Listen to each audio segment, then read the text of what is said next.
know. How much there is on this one. Okay, so we got gyrus rectus. Yeah, because you get like the dorsal, you get the ventral side of it as well. So gyrus rectus, the olfactory bulb, the olfactory tract. So in here, if I kind of push this pituitary gland out, you see this kind of cavity that has little dots in it. Mm-hmm. That's the anterior perforated substance. Okay. So it's right. So wait, this one's the optic one, right? So it's like right by the optic. Yeah, so this is where the optic nerve would come out. Okay. This is the optic tract. Okay. Because it's going back. And then in this like cavity is the anterior perforated substance. You could see it. It would be right here. So 29 right here. Okay. Is the anterior perforated substance. Oh boy. The uncus is this little guy kind of protruding in. This little hill. Okay. Right here. Like it's pushing like the inward. tragus of the little brain right there. Yeah, exactly. So that little guy is the uncus. Okay. The parahippocampal gyrus is what the uncus is attached to. So this is where you can see the parahippocampal gyrus right here. Okay. But if we show it to you with the cerebellum removed, it's actually a lot longer. So this whole thing is the parahippocampal gyrus. Okay. And then the uncus is this guy right here, Okay. the inner part.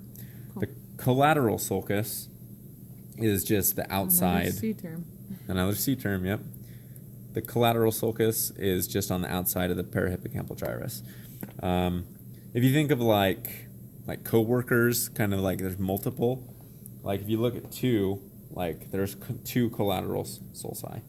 So there's just like both of them right there. We already got the occipitotemporal. Mm-hmm. Nope, just kidding. We did. Oh, fetch. Here we are. These ones, I'm glad that I made that mistake because a lot of people trip up on this. So there's the parieto-occipital sulcus, and then there's the occipitotemporal sulcus. Oh. So one is with the occipito and parietal And with lobes. the temporal and Right. That one is the gyrus.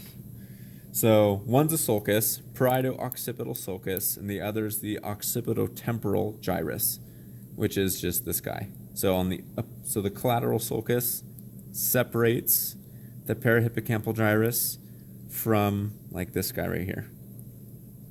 So this gyrus right here. Mm-hmm. Because remember, this is the bottom portion of the inferior temporal gyrus. You with me? Yeah. I know, this is a lot. So just recap. Superior temporal gyrus, middle temporal gyrus, and then this is the inferior temporal gyrus. So beneath that right here, connecting still to the temporal lobe, going to the occipital. Okay. And that's the gyrus. This is the occipitotemporal. Okay. Occipital temporal, and the other one is Parieto-occipital. occipital. Not to be. I know, so it's like, switched. so one is, it's talking like, it'd be nice if it was like out touching the occipital, but this is parieto-occipital, occipitotemporal, Okay. Okay. sulcus, gyrus, right there. Oh. Cool. You can't see it on this one, so it has to be Oh, removed. because it has this thingy right there. Yeah, the It's cerebellum's blocking on it. Okay. So the optic nerves are what would come out of this. Okay. So like the stick would be the optic nerves. Okay. And then the optic tract is what's going back. Okay. So this portion is the optic tract. The infundibular stalk, or the infundibulum. Wait, what's that one? Oh, the chiasm? Yeah. So that's the actual X. So this little guy, how it makes like, what are the two, Oh, the tracks and the. yeah, so where it comes together and it makes an X, Okay. so they cross, that's the chiasm. Okay. So it looks like, it's like a little X. Okay. Okay. Does that make sense? Yeah.